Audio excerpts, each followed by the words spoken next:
ఈ వర్తమాన క్షణంలో ఉన్న ఐశ్వ చైతన్యానికి, నా యొక్క స్వయానికి, సమస్త సృష్టికి, సమస్త విశ్వానికి, సమస్త గురుమండలికి ఈ జ్ఞానాన్ని మనకు అందిస్తున్న రామ్తా మాస్టర్కి, మహా ఉపాధ్యాయుడైనటువంటి మాస్టర్ టీచర్ రామ్తా గారికి, అలాగే బ్రహ్మర్షి పితామహ పత్రి సార్కి నా యొక్క అనంత కోటి ఆత్మ ప్రణామాలు. మరి ఇప్పుడు మనం చాప్టర్ జన్మ పరంపర అనే చాప్టర్లో ఉన్నాము. మరి ఇది చూద్దాము. ఈ జ్ఞానాన్ని అది ఎంతో అద్భుతంగా తెలుసుకునే ప్రయత్నం చేద్దాం మాస్టర్స్. మనం దీనిలోకి వెళ్దాం. మరి ఆయన ఏం చెప్తున్నాడో అనే విషయాన్ని క్లుప్తంగా తెలుసుకునే ప్రయత్నం చేద్దాము.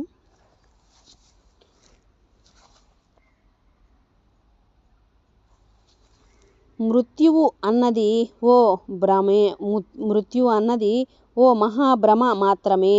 మృత్యువు కేవలం దేహానికే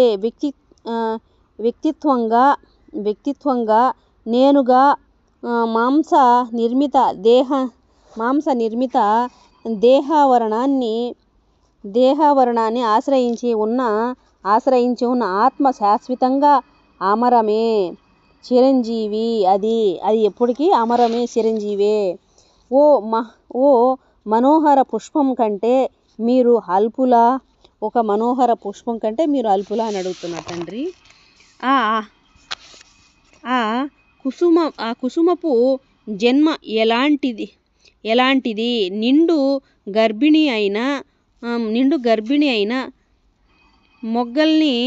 మొగ్గల్ని అరుణోదయపు తొలి కిరణాల వెచ్చదనంతో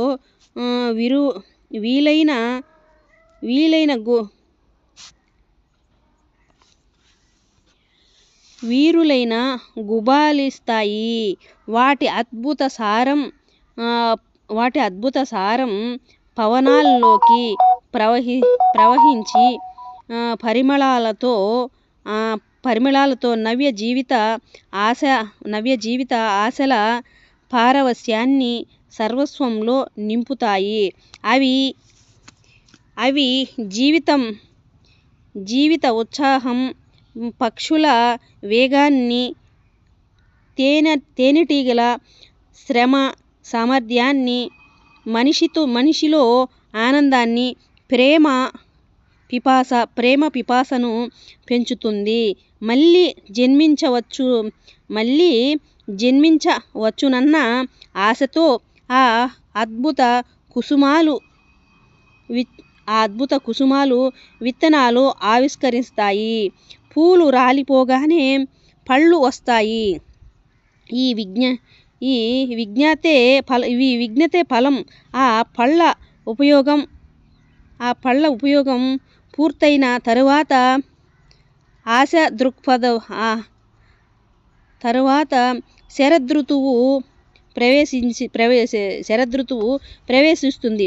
చెట్లన్నీ ఆకుల్ని రాల్చుకొని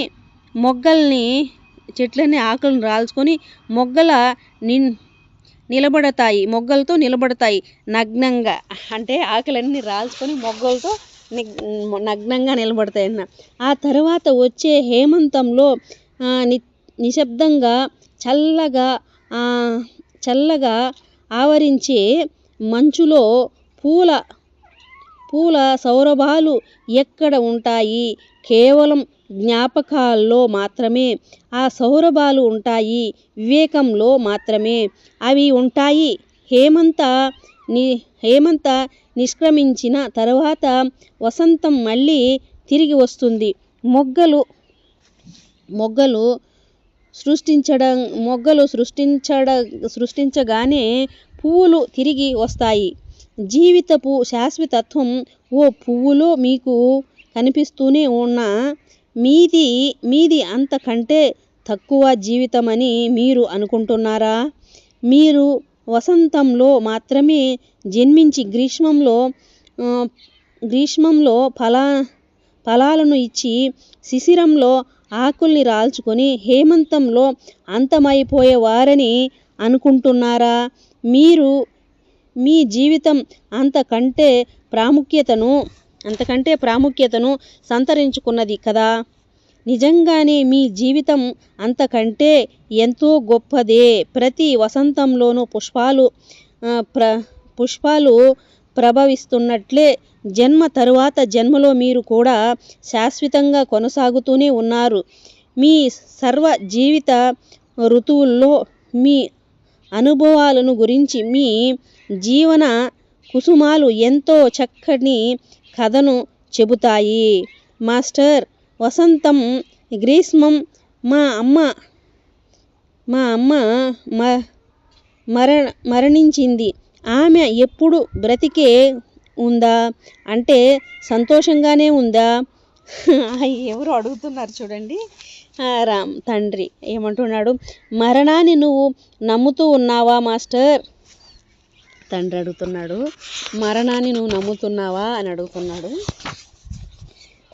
మాస్టర్, అప్పుడప్పుడు నమ్మాల్సి వస్తుంది, కానీ మనం అందరం శాశ్వతులేనన్న నమ్మకమే నాలో ఎప్పుడూ ఉంటుంది.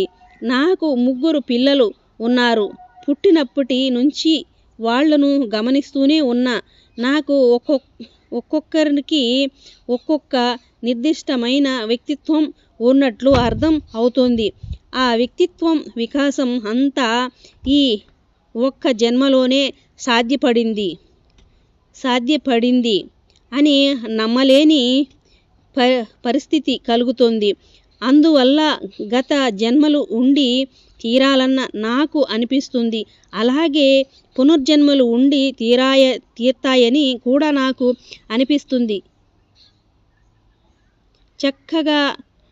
చక్కగా గమనించావు మాస్టర్. ఓ గొప్ప సత్యాన్ని ఇప్పుడు చెప్తాను, ఎప్పటికీ మరిచిపోవద్దు. తండ్రి చెప్పండి. తండ్రి చెప్పండి. జీవితం అనంత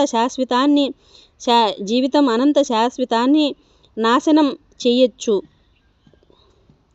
చెయ్యొచ్చు. తలను నరికేయవచ్చు, పొట్ట చీల్చి పేగుల్ని ఏలాడదీయొచ్చు, లేదా ఎంత చండాలపు పని అయినా చెయ్యొచ్చు. ఆ శరీరాన్ని కానీ ఆ శరీరాన్ని ధరించిన వ్యక్తిత్వాన్ని, ఆత్మను నువ్వు ఎప్పటికీ నాశనం చేయలేవు. ఓ ఆలోచనను అయినా నాశనం చేయడానికి కానీ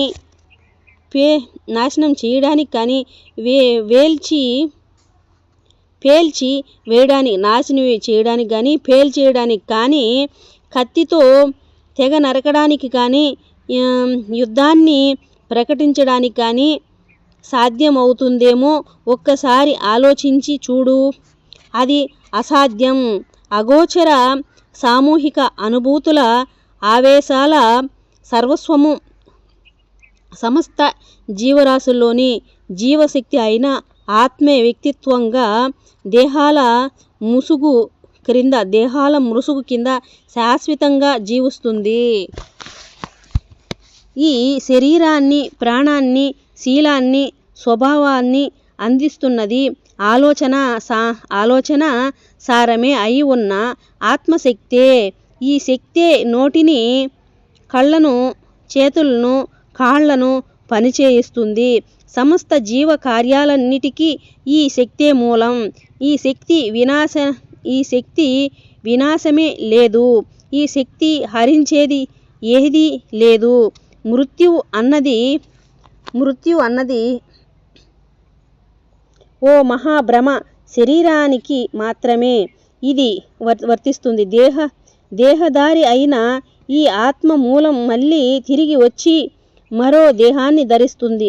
తన ఇచ్ఛానుసారం ఆ దేహంతో కర్మలను చేస్తుంది.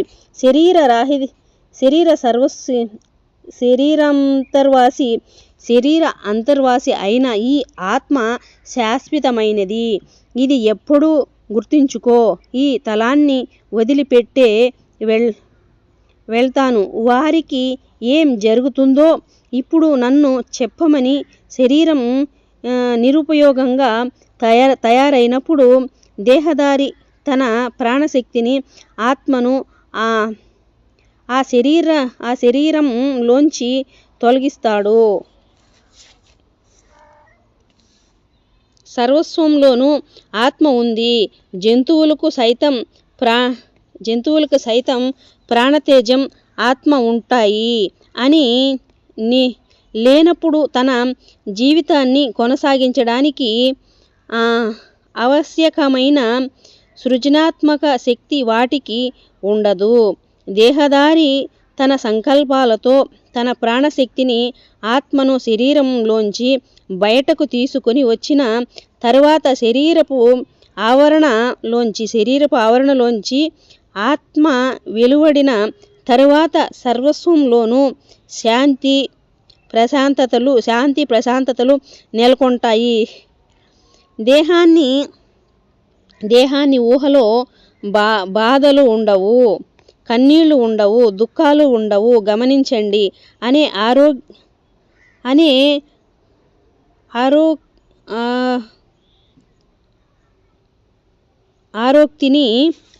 ఆరోక్తిని నువ్వు వినే ఉంటావు. ఇది సత్యవాక్కు. ఈ తలాన్ని వదిలిపెట్టిన వెంటనే నీకు శారీరక స్పందనల నుంచి, అనుభూతుల నుంచి ముక్తి లభిస్తుంది. అంటే ఇంకా ఏ భయాందోళనలను బాధలను నువ్వు అనుభవించవు. అన్ని